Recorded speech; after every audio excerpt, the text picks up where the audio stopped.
Hi అండి, అందరికీ నమస్కారం. ఈరోజు సింపుల్గా ఐటమ్స్ చూద్దాం రండి. మా ఇంట్లో మధ్యాహ్నం వంటలు. అన్నం వేడివేడిగా అన్నం వండేసానండి. కాకరకాయ ఫ్రై చేశానండి. కాకరకాయ ఫ్రై వీడియో చేశానండి.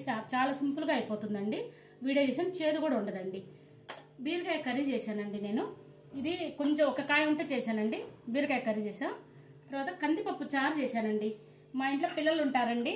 ఈ కర్రీ ఇది తింటూ ఇది తిండండి అందుకని చెప్పి మా మనవడి పిల్లలకి ఈ చారు పెడతానండి. ఆ తర్వాత మజ్జిగ చేశానండి నేను. మసాలా మజ్జిగ అండి.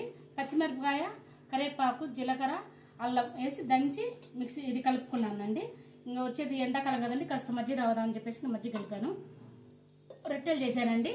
ఇది గోధుమ పిండి అండి. గోధుమ పిండి 1.4 గోధుమ పిండి తీసుకున్నా, 1 జొన్న పిండి తీసుకున్నా.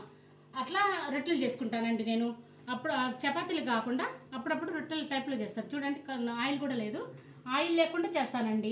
హెల్తీ ఫుడ్ అండి బాగా. తర్వాత సాయంత్రానికి దెంచుగడ్డలు ఉడకబెట్టానండి. ఇది దెంచుగడ్డలు సాయంత్రం మా పిల్లలు 4ంటికి రాగానే ఏదో ఒకటి తినాలని ఉంటారండి. రోజు ఏదో ఒకటి తింటామండి.